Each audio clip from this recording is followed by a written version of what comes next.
Ça c'est sûr, c'est dans les BPF. En plus, on s'est pris une pilule en inspection sur le sujet, il y a 5 ans. Mince, je trouve pas. Mais c'est sûr que ça y est. Bonjour à tous et bienvenue dans cet épisode 18 de C'est marqué dans les BPF. Alors on est toujours au plein milieu du chapitre 4, un chapitre qui plaît toujours autant à Arnaud. Et aujourd'hui, nous sommes toujours à 4 avec Mélanie. Comment ça va Mélanie ? Ça va, bonjour tout le monde. Romain. Salut. Et Arnaud pour commenter au top. Ouais, salut l'équipe. Non, en fait, tu dis que c'est un chapitre qui me plaît, mais en fait, il me plaît pas du tout parce qu'il est vraiment mal foutu. Le sujet me plaît, mais le chapitre, il est vraiment pourri. Tu l'avais jamais lu, en fait. Si, je l'avais déjà lu, mais à chaque fois que je le relis, je me dis, mais c'est pas possible. Bref. Allez, je vous propose de commencer tout de suite avec le point, là où on a été resté, au point 4.7. Bonne pratique documentaire. Romain, c'est à toi. 4.7. Les saisies manuscrites doivent être faites de manière claire, lisible et indélébile. Et ce n'est pas écrit dans les BPF qu'il faut l'écrire en stylo bleu. Voilà, ouais. Et non. Donc vous pouvez sortir vos plus beaux stylos et écrire dans les couleurs que vous voulez à partir du moment où c'est indélébile. On a même le droit d'écrire en arc-en-ciel. Voilà. Et les stylos friction, vous les laissez dans le tiroir parce que c'est pas indélébile. Enfin, justement, c'est devenu effaçable. Et je me demande comment ça se comporte dans le temps, ces stylos friction, tiens. Parce que ça va arriver partout, ça. Alors moi, j'ai entendu que si tu mets ton stylo, enfin là où t'as écrit au congélateur, ça réapparaît. Là, c'est marrant, ça. Faut faire un stab. Et si tu mets au four, tout part. Tu mets au four, voilà. Tu crames ton papier. Je le fais pas sur du papier, je le fais sur du tissu, donc on va éviter. Non, mais il faut faire des stabs des documents, Paul Adrien, pour voir. Ouais, bah ce qu'on disait dans l'épisode dernier, hein, les archives, l'audit des archives. Est-ce que tout est toujours bien là ? Est-ce qu'il n'y a pas une inondation dans les archives ? L'inondation, à mon avis, stylo à friction ou pas, c'est pareil. Hein. Ouais. Non, le stylo bleu, quand il est mouillé, Il bave. il bave, mais tu peux continuer à avoir quand même les informations. Les enregistrements doivent être effectués ou finalisés au moment où chaque action est réalisée, de telle sorte que toutes les opérations significatives concernant la fabrication des médicaments puissent être tracées. Ouais, ça c'est trop bien. Voilà. Donc, effectuer ou finaliser au moment où chaque action est réalisée. Ce qui est intéressant, c'est qu'est-ce que tu entends derrière action. Est-ce que si j'appuie sur un bouton de mon équipement, je viens enregistrer tout de suite que j'ai appuyé sur le bouton, ou est-ce que c'est je fais 4, 5, 6 mouvements et après je viens m'engager, quoi. Ouais, c'est replay checklist, quoi. Enfin voilà, c'est tout. Bah oui. Surtout si tu viens tout cocher, sinon faut cocher à chaque fois que tu fais l'action, pas à la fin. Voilà, ça va peut-être marcher quand il y a quelqu'un qui va le regarder la première fois, mais alors c'est sûr, franchement, même tout le monde, même le plus à cheval de tous les mecs qui respectent les règles, il le fera pas avec le temps, quoi. Enfin, je veux dire, au bout d'un moment, on est des êtres humains. Le plus représentatif, c'est les IPC en conditionnement, où t'as, 10, 15, 20 lignes, et où tu vois tous les C qui sont bien alignés les uns après les autres, parce qu'en fait, il les a bien écrits en un coup, l'opérateur. Contrôler l'étui, ok. Contrôler la mention variable, ok. Contrôler les rabats bien collés, ok. Contrôler la pastille d'immobilité, ok. Non mais laisse tomber, quoi. Personne va faire un truc, cocher à chaque fois qu'il fait un truc, quoi. Enfin, tu regardes tout et puis après tu coches tout. Enfin, je veux dire, au bout d'un moment. C'est clair. Du coup, autant cocher qu'une fois. Toute correction apportée à un document doit être signée et datée, la correction devant permettre la lecture de la mention originale. Le cas échéant, le motif de la correction doit être noté. C'est quoi le cas échéant ? Bah, le cas échéant de la correction. Ok. Vous donniez toujours un motif de correction à vos corrections ? Ouais, en général, il y a des espèces de erreurs documentaires. D'abréviations. Voilà, des abréviations en Et place. après, tu fais « Oh, mince, j'ai pas mis la bonne !» Donc, tu recorriges ta correction. Ouais, bon, au bout d'un moment. Mais c'est marrant quand même, hein, parce que ça, pour le coup, ça y est, quoi. Voilà. Il faut dater, viser les erreurs et il faut mettre un motif. Un chapitre des BPF, tu as toute une procédure à suivre sur savoir comment faire tes corrections. Une procédure.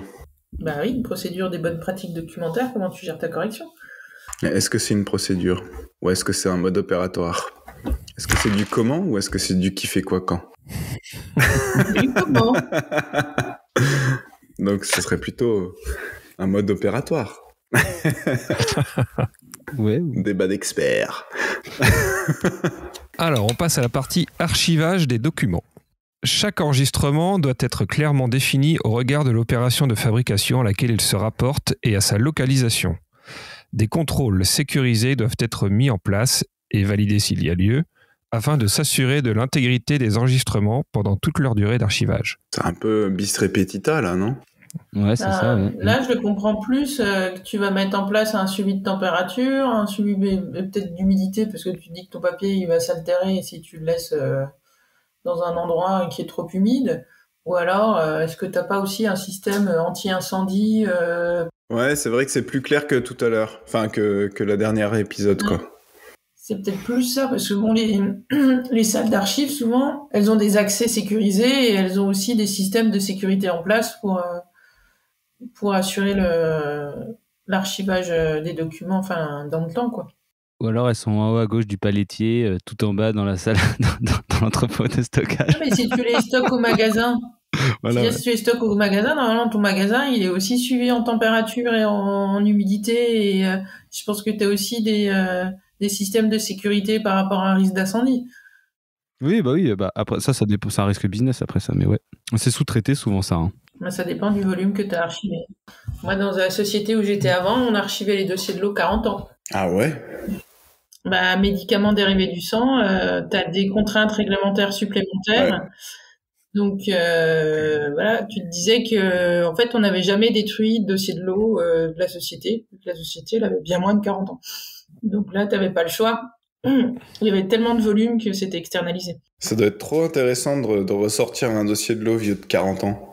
Ouais, pour voir. Ouais. Enfin, du coup, il aurait pas 40 ans, mais le dossier de l'eau 001 du truc, le tout premier lot fabriqué pour voir un petit peu comment c'était foutu. Ça se trouve, c'était vachement ergonomique. Il n'y avait rien de rempli. Enfin, il y avait rien à remplir. Bah après, c'est quand tu demandes aux vieux opérateurs qui étaient là depuis longtemps, tu leur demandes c'était comment les dossiers de l'eau avant? C'est c'était 3 feuilles. C'est ça. Et puis, on faisait pas les contrôles des particules dans ta zone avant de démarrer. Tu fabriquais, point. Puis tu te posais beaucoup moins de questions. Des exigences spécifiques s'appliquent aux dossiers de lot qui doivent être conservés au moins 1 an après la date de péremption du lot correspondant ou au moins 5 ans après la certification du lot par la personne qualifiée, le délai le plus long s'appliquant. Dans le cas des médicaments expérimentaux, les dossiers de lot sont conservés au moins 5 ans après l'achèvement ou l'interruption formelle du dernier essai clinique au cours duquel le lot a été utilisé. D'autres exigences pour l'archivage des documents peuvent être décrites au sein des législations en ce qui concerne des types particuliers de médicaments, par exemple les médicaments de thérapie innovante, et peuvent ainsi requérir des durées d'archivage plus longues pour certains documents. Et bien voilà, c'est maintenant qu'on en parlait. Ouais, exactement. Et du coup, il y a un bug dans les memory box BPF, Paul-Adrien. Bah non, j'ai mis ça, non? Non, t'as mis tous les enregistrements, pas que les dossiers de l'eau. Ah bah après ok, bah très bien. Alors lesquels on Bah, faut qu'on lise le 4.12 pour ça. Alors 4.12, pour les documents autres que les dossiers de l'eau, leur durée d'archivage dépendra de l'activité à laquelle ils sont reliés. Les documents essentiels contenant des données brutes, par exemple relatives à la validation ou à la stabilité des produits, venant en appui des informations contenues dans l'AMM, doivent être archivés tant que celle-ci reste en vigueur. Il peut être considéré comme acceptable de retirer certains documents, tels par exemple les données brutes de validation ou de stabilité, dès lors que les données auxquelles ils se rapportent ont été remplacées par un ensemble complet de nouvelles données. La justification de ce retrait doit être documentée et prendre en compte les exigences relatives à l'archivage des dossiers de l'eau. Par exemple, dans le cas de données de validation des procédés de fabrication, les données brutes afférentes doivent être conservées au moins pendant une durée couvrant celle de l'ensemble des lots libérés sur la base de cette validation. C'est plutôt clair, hein. Ouais. Et c'est souvent ça, c'est les dossiers que tu mets de côté, tu dis on les garde, et puis tu te reposes jamais la question quand tu les détruis. Tu les gardes à vie parce que c'est plus simple de savoir, voilà, tu gardes tes dossiers de lot de validation, des dossiers de lot de stabilité, parce que tu sais que c'est le support des enregistrements. tu les mets à un endroit spécifique aux archives, et puis tu les laisses, et puis tu sais qu'ils sont là, quoi. Après, ça parle d'archivage des documents qui sont vachement liés à la production. Donc là, on parle. Celui d'avant, c'était les dossiers de l'eau. Là, alors ok, c'est l'exemple qu'il donne, mais c'est la validation. Mais du coup, quel en est quand on parle, je sais pas moi, d'activités qui sont liées plutôt à des systèmes qualité, qui sont pas directement liées à des produits, c'est pas forcément décrit quoi. Hein. Genre quoi? Alors peut-être plus loin. Bah, les déviations, tu les archives combien de temps? Bah, les déviations, les déviations produits, ça va être comme le dossier de l'eau, j'imagine. Mais les déviations système. Et les réclamations? Techniquement, les réclamations, ils viennent sur un produit en cours de commercialisation, donc tu pourrais dire que tu raccourcis ta durée. La question, Paul-Adrien, genre quoi, je sais pas, un rapport d'audit interne, tu l'archives combien de temps? Ouais, après ça, effectivement, tu te dis 5 ans. Les qualifications d'équipement et les validations d'équipement. Ça, c'est décrit, là, on vient de le lire. Et d'ailleurs, si jamais tu fais des suppressions de documents, tu as bien intérêt à faire un bon gros change control et bien contrôler ce que tu es en train de faire. Parce que dis donc, je suis sûr que ça arrive à plus d'un site, genre, on a fait du ménage dans les armoires. Wouhou on a perdu des dossiers de qualif. Franchement, moi, je pense que ça arrive pas. Personne fait du ménage dans les armoires sur la doc. Et moi, je pense que tout ce qui est dossier de qualif et valide, en fait, c'est le dossier que tu t'archives ad vinam aeternam et que tu te poses pas de questions parce que t'imagines, il faut que tu dises attends, l'équipement 1, on l'a plus, l'équipement 2, on l'a toujours. Ça fait 20 ans qu'on tourne avec, faut qu'on le garde. T'as les systèmes informatisés. Souvent, les systèmes informatisés, quand tu les installes, c'est pour des années. Hein. Donc, pour moi, tout ce qui est équipement, c'est des choses que t'archives et puis tu vas pas te poser la question de je détruis au bout de 10 ans ou 15 ans, quoi. Bah, tu te poses la question au moment où tu décommissionnes un équipement. Ouais. Où il faut faire l'exercice quand tu décommissionnes un équipement de dire je vais détruire toutes les archives qui correspondent à cet équipement-là. Mais 5 ans après la dernière, enfin pas 5 ans, excusez-moi, X années après que tu aies fait le dernier lot, parce que techniquement tu peux avoir besoin des données tant que tu as un lot sur le marché. Ouais, t'as raison. Bon les gars, on planifie dans 5 ans de supprimer ce document. 5 ans après, il n'y a plus personne, c'est plus les mêmes personnes et tout le monde s'est oublié. T'imagines l'action du change control, dans 5 ans, même pas archiver, sortir des archives tous les documents liés à cet équipement-là. Ouais, t'as raison, laisse tomber. Après, du coup, il faut être suffisamment fort aussi pour pouvoir les retrouver. Hein. Franchement, c'est quand même chaud. Un équipement décommissionné il y a 4 ans, qu'on a archivé les trucs, bah, où est-ce qu'il est dans les archives? Tu sais, je me demande comment c'est organisé, ça c'est pareil, hein, ça doit être chaud.